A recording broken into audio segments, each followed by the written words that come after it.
to Overwhelm webinar. I am so excited. Oh my gosh, I love these things. Honestly, they still make me a little bit nervous. I have never been a public speaker. Just opening up our course here, but yeah, so as you guys are coming in, I'm so excited to have you here. Drop a hi in the chat. I'm gonna switch mine just so you know.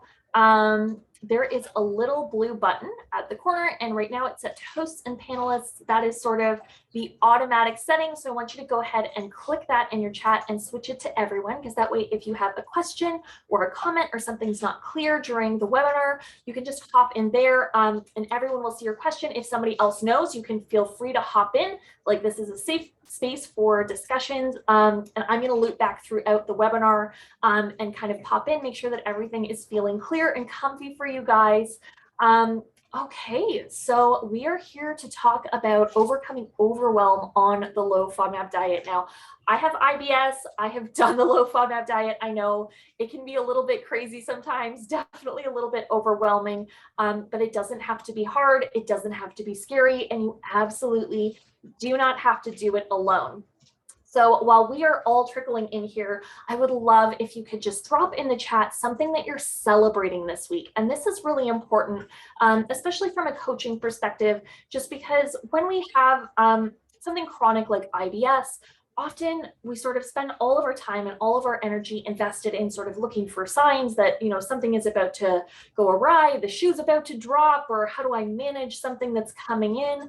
And so it can be really important sometimes to be intentional about looking for something else, because that's never the whole story, right? We're hardwired to keep ourselves safe. We're hardwired to make sure that we can make it to tomorrow. And so it makes perfect sense that our bodies would be looking for the negative, looking for the danger. And so sometimes when we're trying to broaden our perspective of what the world looks like, what we're really experiencing day to day, make sure we're capturing that whole story, it can be really important to go back and say, well, what went well this week? Because something did. There's something I'm celebrating. There's something that I pushed through. There's something that I'm proud of. It can be anything you want. So if you feel comfortable, drop it in the chat so we can all celebrate with you. Now, I know since starting the challenge, we have a whole bunch of new people in this group with us. And so if we haven't met before, my name is Amy, and I'm so happy that you're here. I'm an IBS health coach certified by Monash University to teach the low FODMAP program, and I work specifically with women who have IBS. I help them create a clear and simple strategy so that they can kind of put their IBS on the back burner, know that it is being handled, and just get back to focusing on living their lives the way that they want. So like I said, today we're here to talk about overcoming that overwhelm on the low FODMAP diet, and that is completely natural. So I asked you guys to shoot me your questions. I received a bunch by email. I had a couple pop through the Facebook group, and I've included a couple that I receive almost every time I ask for questions, just in case nobody saw the place where they could ask. If you have more questions during the webinar, feel free to pop them in the chat, or you can just hit reply to any email and I will make sure to include them in our next webinar, okay? So just one more housekeeping note before we get started. Each of you is going to be in a different place in your IBS journey right now. And so I like to tackle these questions sort of in a methodical order so that they make sense to people who are new, like day one, and they make sense sort of as we build a foundation to people who are a bit further along in the program. And so if we start off in a place and you're like, I know all this stuff already, stick around. We're going to get to the sort of meatier questions as we go. I just like to make sure that everyone can follow along and has the opportunity to build that base so everyone can be involved in the whole discussion, okay? So question number one, and I get this every single time I ask you guys for questions, is there a list, an official list of high and low FODMAP foods? And the answer is 100% absolutely the Monash app. And that's because Monash University discovered FODMAPs, they created the low FODMAP protocol, and they're the ones who are continuing to do research on what is high and low FODMAP, and they put that all in the app for you. And so when you're going through the app, not only does it include which foods are high and low FODMAP, they also use a traffic light system. So green is for foods that are low FODMAP, yellow is for foods that have moderate amounts of FODMAPs, and then red, of course, is for foods that have high FODMAPs. And so when we're in the elimination phase, that first phase of the low FODMAP diet, we want to make sure we're sticking with green foods. But the important thing about the Monash app, in addition to sort of letting you know what is low and high FODMAP, this traffic light system is really important. And it's because FODMAPs are not based on good or bad. They're not based on eat this, eat that. They're actually based on serving sizes. And that means that when you get a list like from your dietitian or your doctor, or you're using one of these free apps or lists that you get online that are like, this is okay and this is not okay, there are going to be high FODMAP foods that you're sort of being told like, this is like verboten, you're not allowed to have these, that actually have a smaller low FODMAP serving that you could have. And so we end up cutting out a whole ton of foods that you would have access to through the whole program. And the same is true for that sort of safe side of the list. A lot of times foods on that side of the list become high FODMAP in larger servings. And sometimes it's not much higher than what a standard serving would be. And so if you're kind of eyeballing it, you might actually be eating a high FODMAP serving. And then you're thinking like, low FODMAP diet isn't working for me, or it's making things worse for me. And it's really just because you're not using the correct information. And so anytime anybody asks me, I always say it's the Monash app. It is a little bit expensive when compared to like free apps or, you know, those like little 99-cent apps that you might find. But it's worth every penny. All of the money goes back into low FODMAP research. And so you're basically making a donation to yourself. I'm not affiliated with Monash in any way other than my certification, of course. So I gain nothing by telling you that this is the list that you want to use. But if you want to be successful on the low FODMAP diet, this is where you get your information. Anything that contradicts Monash is incorrect because the information that they use to determine whether something is high or low FODMAP is proprietary. And so when you're getting into other companies saying like, oh, we lab tested it too, we don't know what cutoff they're using to determine if something is high or low FODMAP. And I've encountered companies trying to certify their products and they've asked me, you know, would you recommend going with FODMAP or sorry, Monash, or would you recommend going with, you know, other companies? And sometimes they're like, oh, like we would prefer the other company because they said they would certify 3 or 4 of our products, and Monash said that they would only certify 1. I always go with Monash. So if you see their little certification symbol on products, you can use those at the serving, at whatever serving size they've listed on the package. The Monash app also lists everything that they've certified, and it's like from country to country. And so if you're ever going somewhere else and you want to know like, hey, like what kind of bread can I have here? They're going to tell you exactly which kinds of breads they've certified there, sort of, et cetera. So like they have lots of products. You can go through there, but definitely official list of food is the Monash University app. Okay. So the next question I get is, how long does it take to get results in the elimination phase, right? How long are we going to be doing this? So generally what we like to see, and this is going to be different for everybody, okay? So it depends on your body. It depends on your lifestyle. There are a whole bunch of factors that go into play here. It depends on your symptoms, like how quickly are you passing foods that you're eating. So generally what we look for is we want to see some kind of nudge, like, okay, like maybe a thing is happening in about 2 weeks, so like give or take around 2 weeks. Then we want to see a noticeable shift within 4 to 6 weeks. Okay, so at that 4-week mark, you might notice like, okay, like I'm getting a nudge, but I'm not sure, or my symptoms aren't quite level. In that case, we would extend it to 6 weeks, but no further. Okay, this is capped at 6 weeks. Let's see, is there a blood test to see if you are allergic to dairy and gluten? Okay, so that's a great question. Kathy, that is an amazing question. So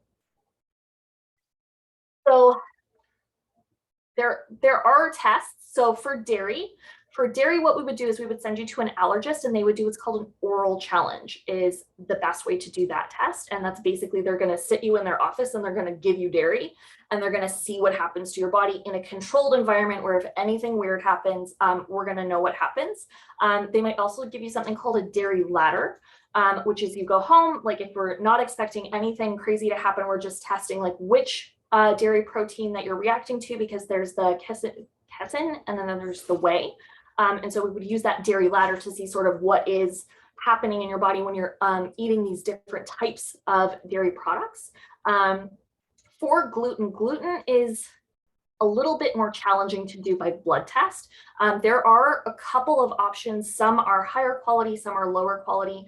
Generally, the way that we would test for gluten is we would do a colonoscopy and we would do a biopsy, which is they take a little sample from your intestine in very specific spots throughout the intestine, and then they would look at it under a microscope and determine if there were the markers for celiac disease. You can do a genetic test for celiac disease. I don't think it's easy to get in North America if that's where you are. I know here in Canada you can get it, but it's not covered by sort of our, like we call it OHIP. It's not covered by that. But what they do is they actually test and see if you have the gene for celiac disease. So there are two genes that can sort of activate and become celiac disease.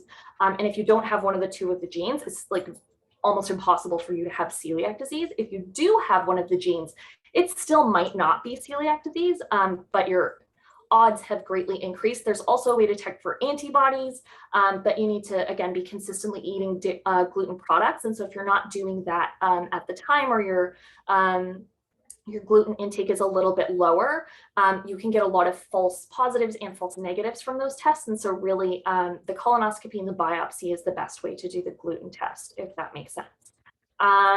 Okay, so let's see.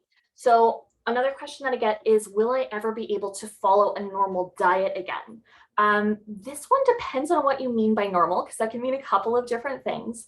So it takes my clients about 2 weeks to settle into the low FODMAP diet, so that elimination phase. And so once they've sort of settled in, they kind of have their sea legs, it becomes much easier for them to make decisions about what they want to eat. It makes it less overwhelming to go sit on Pinterest and find recipes that work for them.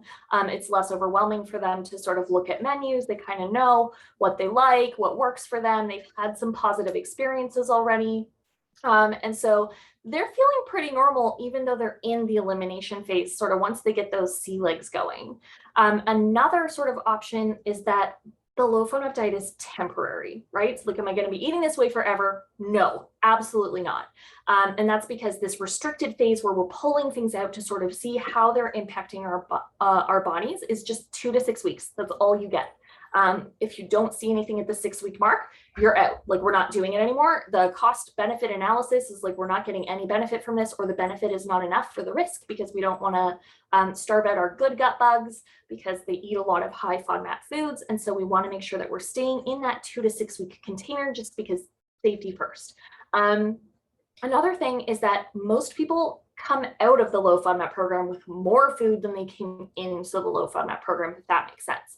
So what I mean by that is a lot of people are avoiding foods, and they absolutely don't have to be doing that. I've had tons of clients who came in on a strict low FODMAP diet. They've been following it for years sometimes.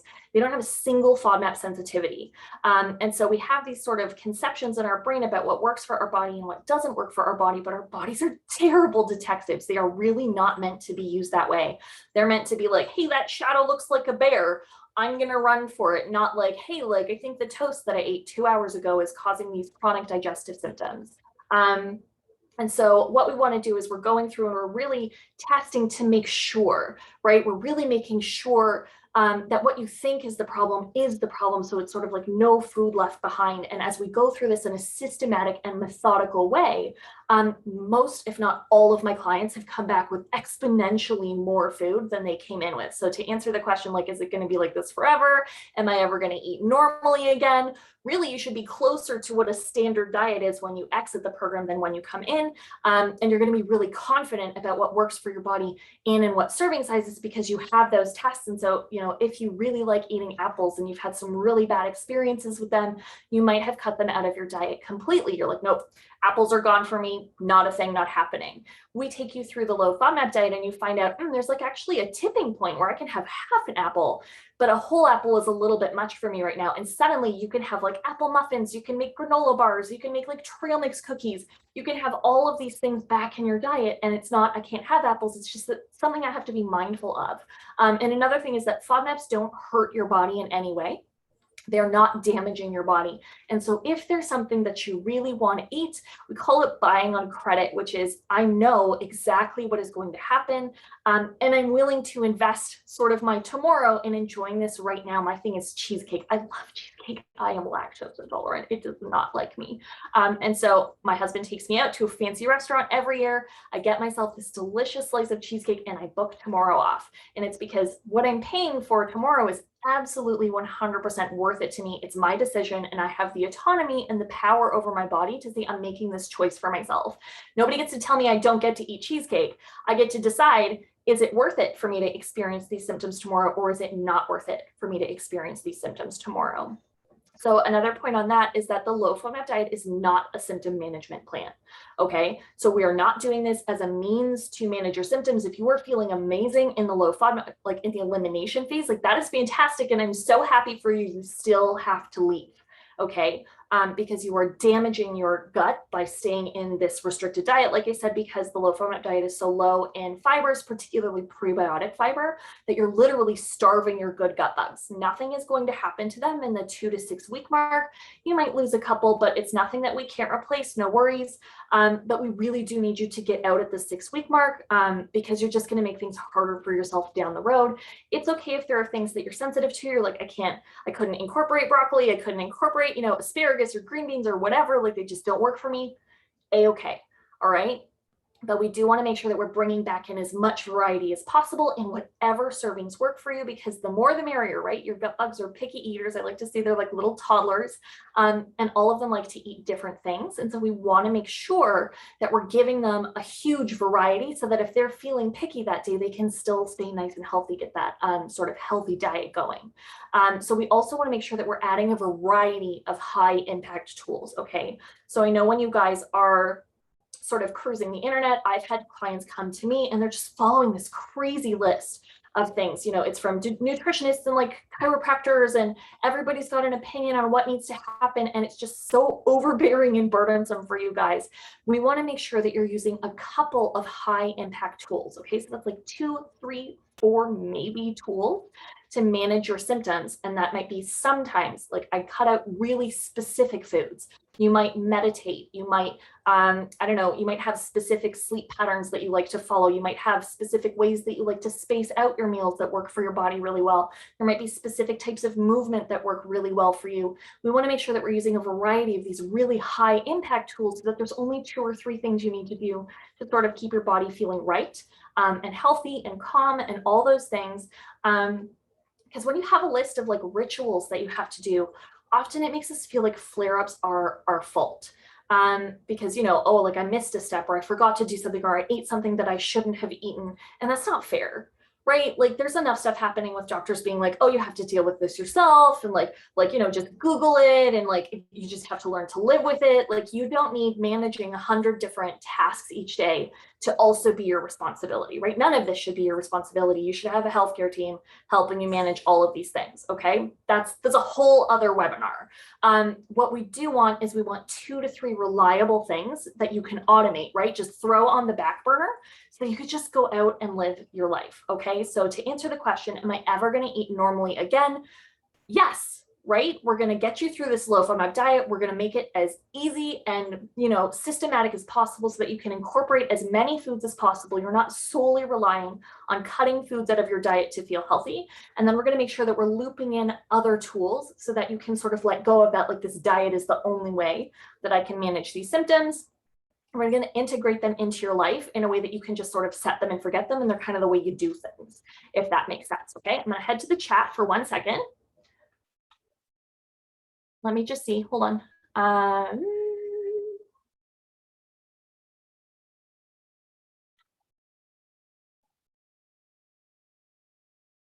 Oh, I just choked on my own spit, sorry.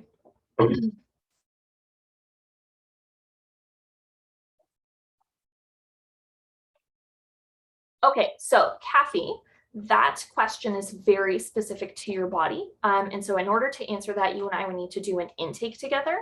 I would recommend going back to your healthcare team and saying exactly what you said here. And ask them if you should be doing the diet, because you should definitely be doing it with supervision, just to make sure that everything feels nice and comfy for you, that you're feeling comfortable as you're going through here. And yes, you can see, you're supposed to be able to see other people's questions. I did ask everyone to switch their chat from hosts and panelists to everybody. Let me know if that answered your question. Okay, so number 4 is, sorry, I numbered them to keep them straight because I scroll a lot. Okay, so number 4 is, can I follow a plant-based low FODMAP diet? And I just want to start this off by saying absolutely, okay? Plant-based diets can be a little bit tricky because we are pulling out so many like fruits and vegetables, like nuts, seeds, like the usual. We're also reducing the amount of plant-based protein sources. So there are lots of protein sources listed in the Monash University app. You can also grab a download of low FODMAP plant-based protein sources in my VIP resource library. If you're coming in through the newsletter, you have access to that. But yeah, so when it comes to plant-based diets, we want to be conscious of the spacing of your proteins throughout the day because many of them are quite high FODMAP. There are things that you can access more easily than other things. So we know that firm tofu has like trace amounts of FODMAPs. We know that if you're like an ovo-vegetarian, like eggs have no FODMAPs. If you're going to do beans, we know that canned beans often have higher low FODMAP servings than things like if you're going to boil your own beans. So those are some options that you have to sort of incorporate those proteins throughout the day. And we just want to be conscious, like who belongs to what group. We want to be conscious about like making sure that they're kind of at every meal and not that you have one very protein heavy meal during the day. And if you're using dairy alternatives, we want to make sure that you're using products fortified with calcium and B12. And this should be whether you're on the low FODMAP diet or not. But particularly when you're on the low FODMAP diet, we have removed many of the sort of whole food sources of these two sort of items, calcium, B12. We've pulled a lot of the natural sources out of your diet. And so we definitely want to make sure that we're supplementing those. And you can find like almond milks, you can find like a ton of those dairy-free products will be fortified with these two things just because they are so important for people who are vegetarian or vegan. And just to note on that, low FODMAPper, FODMAPers are not dairy-free. Okay, we're not dairy-free. If you are new to the low FODMAP diet, you can have dairy. And there are lots of regular dairy products that are available in the Monash University apps, like butter, no FODMAPs. Okay, you can have lots of hard cheeses like mozzarella. You can have cheddar cheese. You can have Parmesan. You can have Asiago. You can have fermented cheeses like brie, camembert. Like check out the low FODMAP app. There's tons of stuff that you can eat there. You don't need fancy products for everything. Yeah, definitely check it out if there's something that you want in there because there are more things that are accessible to you than you think. And this is one of the reasons that I say my clients often feel more normal about 2 weeks into the program. And it's because they're realizing like, oh, like I can have regular cream cheese. Oh, I can have a little bit of sour cream on something. I can have a sprinkle of cheese and that's totally low FODMAP. One thing to keep in mind though is that the low FODMAP program is very low in fiber. And so if you're not intentionally thinking about how to replace fruits and vegetables when you're taking them out, you can end up with problems like constipation. You might end up leaning too far towards like insoluble fiber or soluble fiber, and that can cause issues like constipation, diarrhea. And so we want to make sure if you're having a piece of fruit for breakfast, that we're replacing it with another piece of fruit, for example, so that fruit's not kind of just falling off your plate for the day. So one easy way to do that is just to look up or sort of like make a list of what you actually eat during the day, take out anything that's high FODMAP and just go through your Monash app and make sort of a decision about what you're going to swap in advance so that it's just on your grocery list and it's available when you need it. Another thing to keep in mind is that now that we are sort of, going through and methodically testing, with any luck at all, fingers crossed, you're going to be adding a ton of new foods to your diet that you might have had anxiety about over before. You might have had poor experiences with before and not realize that it didn't actually have anything to do with your food. So when you move to that third phase of the low FODMAP program, which is the personalization phase, we want to make sure that we're testing and including as many new fruits and vegetables as possible, okay? Because like I said, those gut bugs are picky eaters, and so we really do want to make sure that we're giving them as much of a chance of success as possible because they do perform so many important roles in our body, okay? Now, here's the thing. If you're using the Monash app for your instructions or you're following like a protocol that you got from like a dietitian or a GI, and you're not having like individualized support, you're using the program in a way that we call out of the box. Okay, and so that means you're following the protocol exactly as outlined when the program is actually meant to be tailored to your unique body and symptoms. So you don't normally have to remove all of the foods in the app, right? So I hear people say all the time, this is so restrictive, like how do we live this way? And this can be especially important for vegans and vegetarians, right? Because the pool of foods that you had access to was limited already. Now we're cutting out tons of products that you were relying on. We're cutting out fresh fruits, fresh vegetables, like tons of your protein sources. And so it can be really important to be aware that there is something called the simplified or gentle low FODMAP diet. And actually, So we talked about this a bit in the Facebook group. I created this online course, and it's going to go through the entire sort of FODMAP program, step by step, like all of the information you need when you need it. So none of this sort of getting overwhelmed, like, oh, like FODMAP stacking, all that stuff. If you don't need to know about it, I'm not going to give it to you until you need it. But one of the reasons that I sort of created this program was so that you guys could access private coaching in an accessible way. So one of the things that I did was I created these small coaching groups called FOD pods. And in the FOD pods, we're going to be talking about this simplified diet, what your options are, sort of how to make it work for your unique body. So you're not restricting during the low FODMAP program any more than you need to, right? Because it's ridiculously restrictive. It doesn't have to be that way. And so for people who are plant-based, like if you travel a lot for work, if you have to eat the food that's at work, or you have a really busy schedule, you do eat out a lot, something like the simplified or the gentle low FODMAP diet can be really helpful for you because it's like one piece of paper. It's not the piece of paper that you get in the pamphlet, but it's like one sheet of paper of things that you just need to be conscious of. Some of them still have low FODMAP servings, but also that list is tailored. So if you're having diarrhea, we're going to focus on the diarrhea foods, and you still might get to eat the rest of the list. If you're experiencing a lot of bloating and abdominal pain, we're going to focus on those ones, and you still might get to eat the rest of the list. And so, like I said, this can be really helpful. It's one of the reasons that I created the online course, is to have a space for these group coaching programs to exist. And so, yeah, like I said, this can be really important sort of for that vegetarian, vegan sort of group, because it does bring in so many more sources of protein. It does bring in so much more of your diet just by not having to restrict everything, if that makes sense. Okay, so I keep talking about FODMAP stacking, and I'm aware that not all of you know what it is. So first of all, I want to say that you don't have to worry about this on day one. Okay, you don't have to worry about it if you're just getting started. You keep hearing this FODMAP stacking, like sort of everybody's talking about it, like you keep hearing about it places. Like I know I have posts on it, I have YouTube videos on it. You don't have to worry about it on day one. Okay, so what is it? Basically, all it is you're eating too many FODMAPs from the same FODMAP group too close together. So that might be on a single plate, or that might be in 2 meals that you're eating very close together, if that makes sense. Okay, so it's easy to go through the app and be like, oh no, fructans and fructans, or like fructose and fructose, or lactose and lactose. Like, no, deep breaths, right? You don't have to worry about that until we think it's a problem. Okay, so what I want you to do is when you're ready to launch your low FODMAP diet, just keep a food journal and don't analyze it. You don't have to worry about it because that's going to create stress.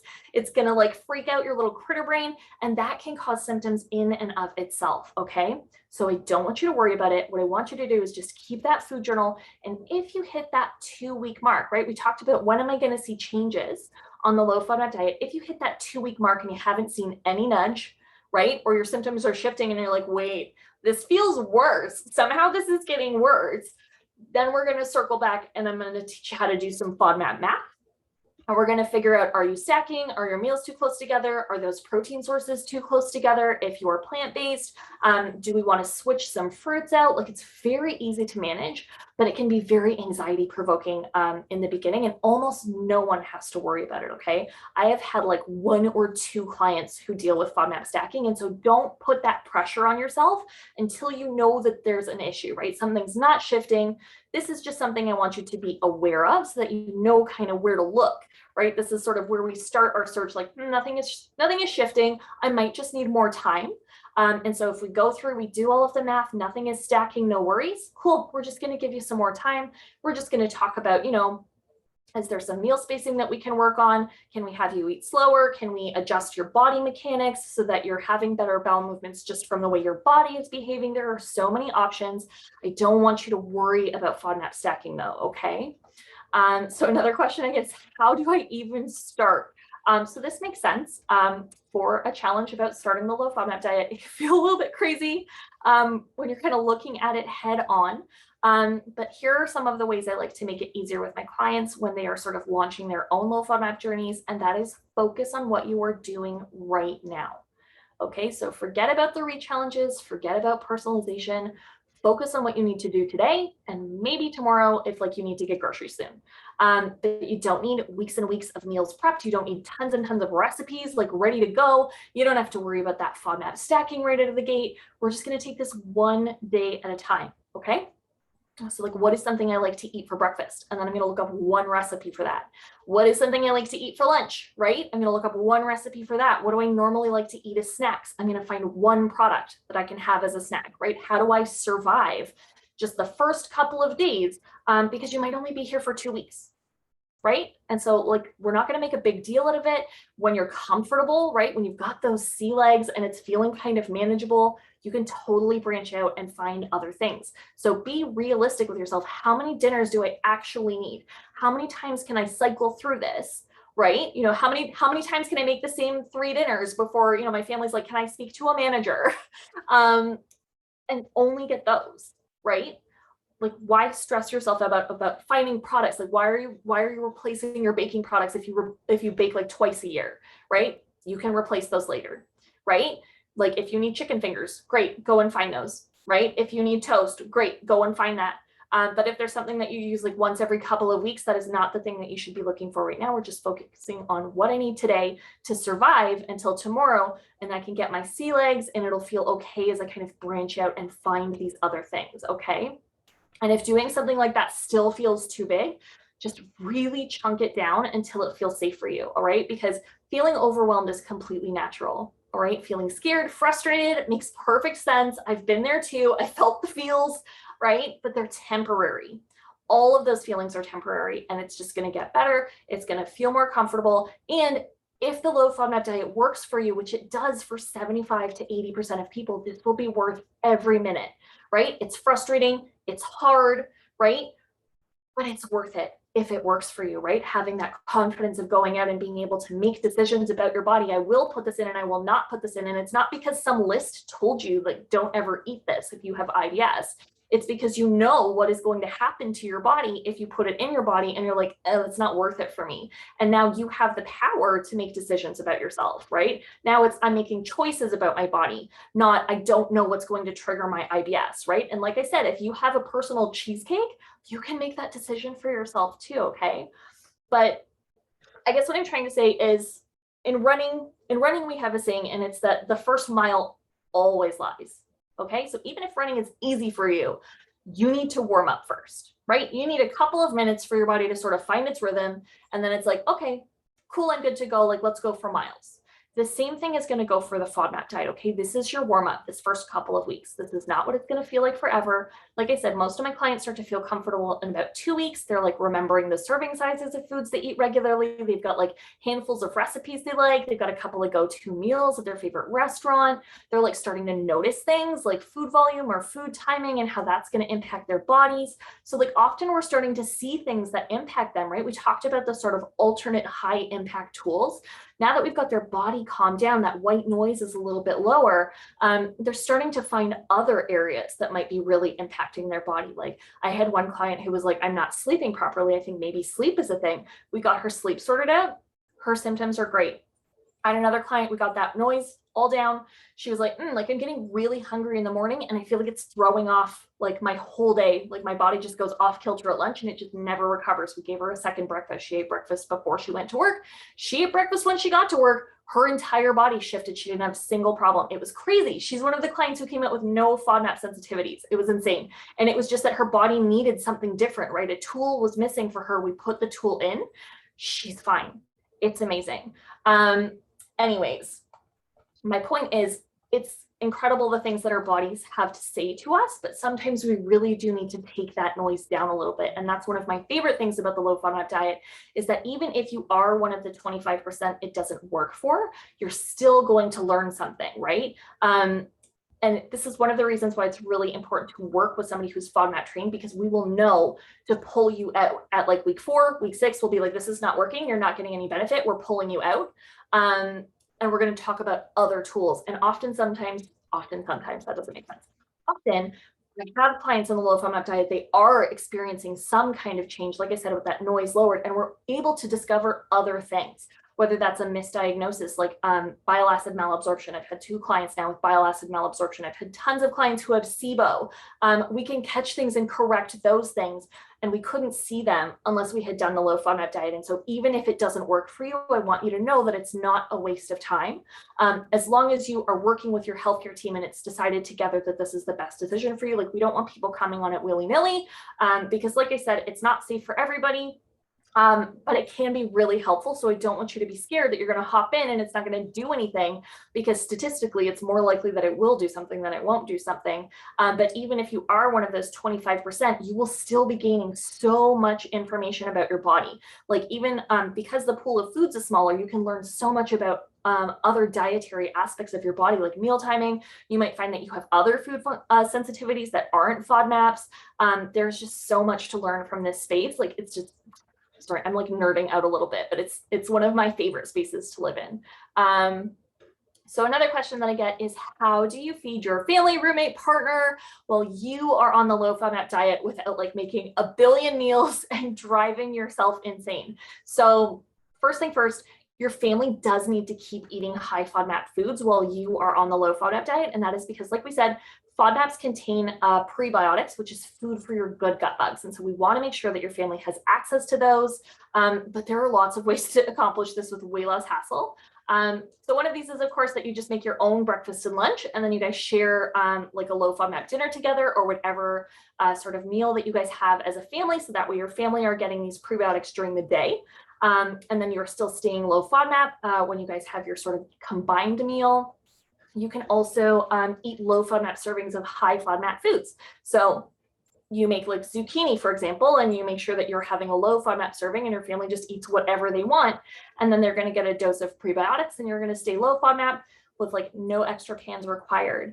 Another one of my favorite examples is just making an extra high FODMAP side dish, right? So that's just one side dish.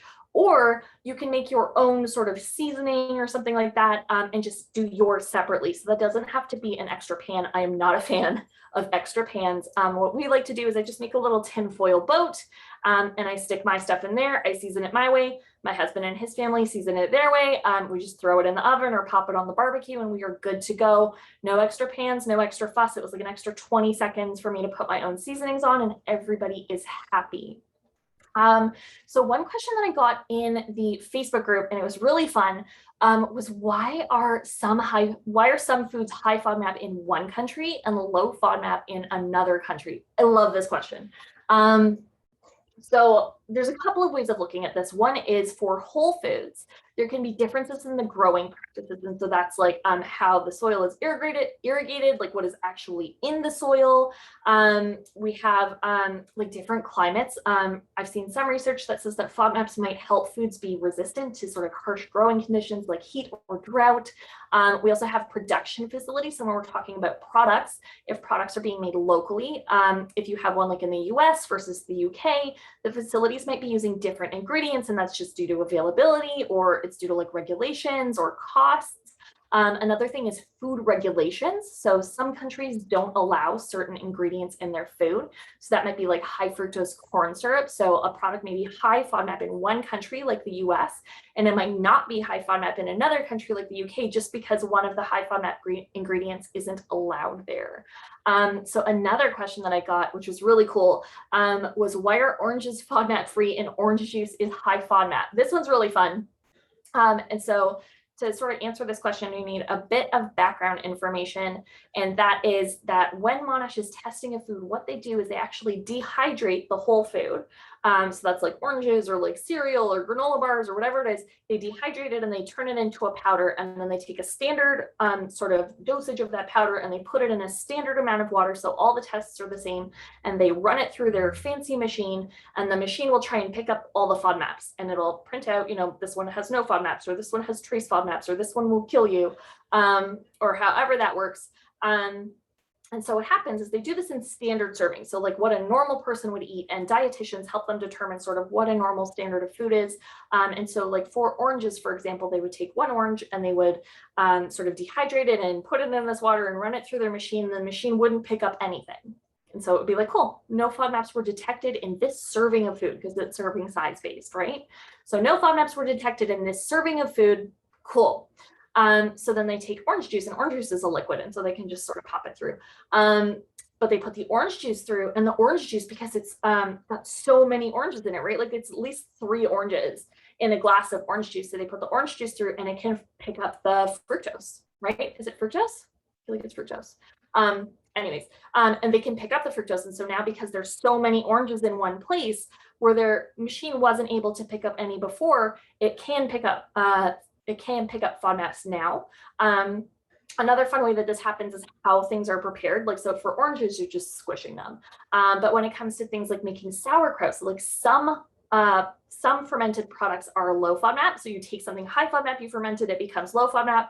Some foods start low FODMAP and they're fermented and they become high FODMAP. And so cabbage is a really great example of this.